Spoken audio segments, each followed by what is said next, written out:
and you have somebody, George Tenet, acknowledging in his book that he knew that the administration was deceiving the American people into a situation that is murdering young men and women from this country and others, that George Tenet and Dick Cheney and Condoleezza Rice and George Bush et al. Should be in fucking jail. It's the end of the world as we know it. I feel fine. Good morning, slaves, and welcome to another edition of It's the End of the World as We Know It, and I Feel Fine, the show made with 100% natural ingredients. I am your host, Stimulator, and this week I am glad to announce that two new radio stations have picked up the show. Free Radio Santa Cruz, aka Freak Radio at 101.1 FM in Santa Cruz, California, and internet radio giant upstartradio.com. In junk food news, 12 misguided seniors in Brisbane, Australia ate 60 Big Macs at a local Mickey D's to protest the state's ban on junk food at the school cafeteria. Chris Kang, the leader and mastermind behind this brilliant act of civil obedience, told Brisbane's Southern Star newspaper, "Our efforts were recognized by McDonald's at Sunnybank, where our picture was posted on the notice board." Well, whoop-de-fucking-do. Also in disgusting flavor news, America's number one bitch and number two killer of Iraqi babies, Tony Deep Throat Blair, has decided to step down. After 3 years of performing fellatio on Bill Clinton and 7 years of pleasuring Bush's pecker, my main man Tony accepted a $1 billion product endorsement deal by Mentos. Speaking of presidential yes-man, Al Gore's environmentalism is coming into question. The almost US president, incumbent fluorescent lipo champion, owns stock of Occidental Petroleum, a company accused of drilling in environmentally sensitive areas. Recently, a group of indigenous Peruvians sued Occidental for their alleged ecological damage to the Corrientes Basin in the Amazon. Gore was a stockholder during the time the alleged drilling was taking place, but also at the time he was pushing for the Kyoto Protocol as US Vice President. And by the way, the Kyoto Protocol was never brought to the US Senate for ratification by the Clinton-Gore White House. Just thought I'd throw that in there. And finally, Indonesia has been recognized as the country with the fastest rate of forest destruction on the planet by the Guinness Book of World Records. According to Greenpeace, Indonesia is destroying an area of forest equivalent to 300 football fields every hour. It has already lost 72% of its large, intact ancient forest, and half of what remains is threatened. The 2008 Guinness Book of World Record is due out on September 2007.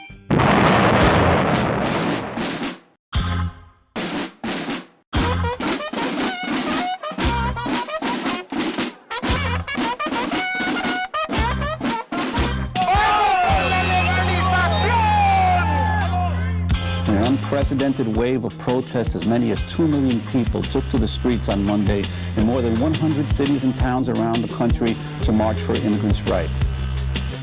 If we can put that in a context of millions of dollars that we produce every single day, just think about it, the impact that we're going to cause on May 1st.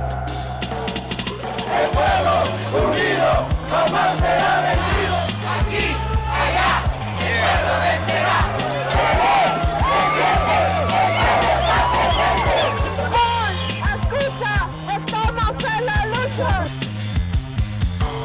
More than 100,000 people converged in Lower Manhattan for a rally near City Hall. In Atlanta, as many as 80,000 people flooded the streets. In Phoenix, more than 100,000 rallied at the Arizona Capitol. 50,000 marched in Houston. 25,000 in Madison, 10,000 in Boston. 8,000 in Omaha, Nebraska. San Diego, Miami, Birmingham, Idaho, Utah, Iowa, Dallas drew 500,000 people, the largest protests in the city's history.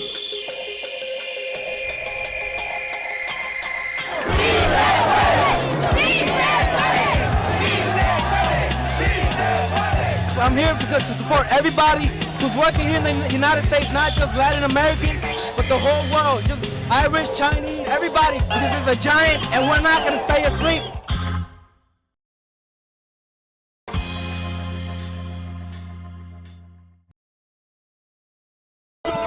And that was a trailer for the 2006 MayDay compilation Gigante Despierta.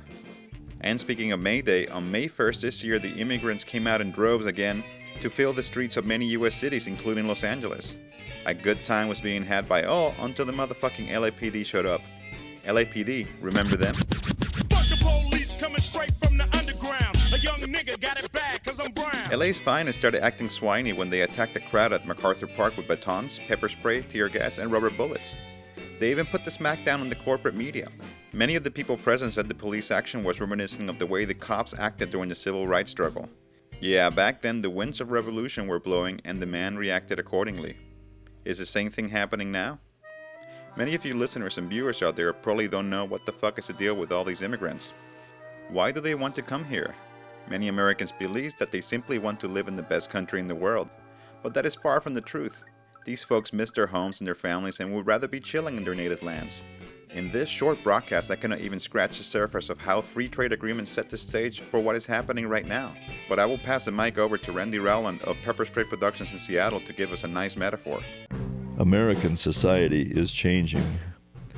Family wage jobs have been exported, along with terrorism and political oppression, as well as economic policies that squeeze Latin America, driving people northward.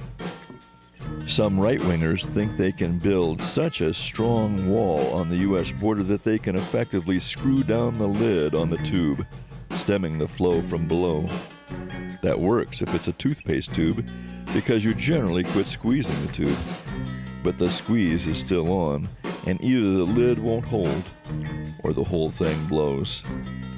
The immigrants are here, and are by most projections going to double in the next period. Well, we're not leaving. That's for sure, so get used to it. Damn straight. That clip was commentary on the April 21st pro-immigration march that happened in Seattle last year.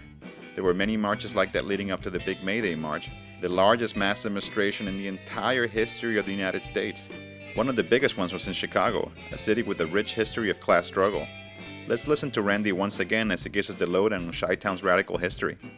Chicago has a long history of giving immigrants a hard time, and much of labor history is the story of immigrants organizing unions in battles that were partly class struggle and at the same time had an immigrant aspect to it.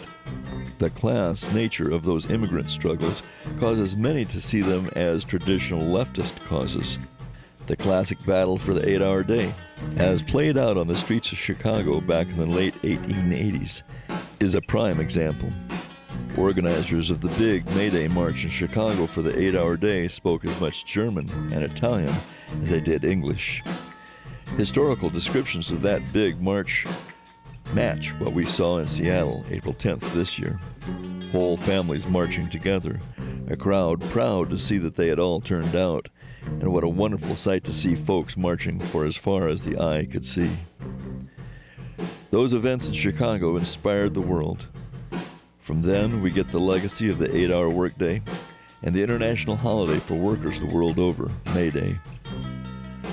Ironically, MayDay isn't typically that big of a deal in the U.S., but elsewhere, it is normal for work to stop. And that about does it for another edition of It's the End of the World as We Know It, and I Feel Fine. If you'd like to learn more about radical American history, check out Howard Zinn's A People's History of the United States. To learn more about how free trade agreements are fucking up the planet, read Naomi Klein's No Logo. If you have comments or vegan burrito recipes, email me, fart@submedia.tv. Happy Mother's Day!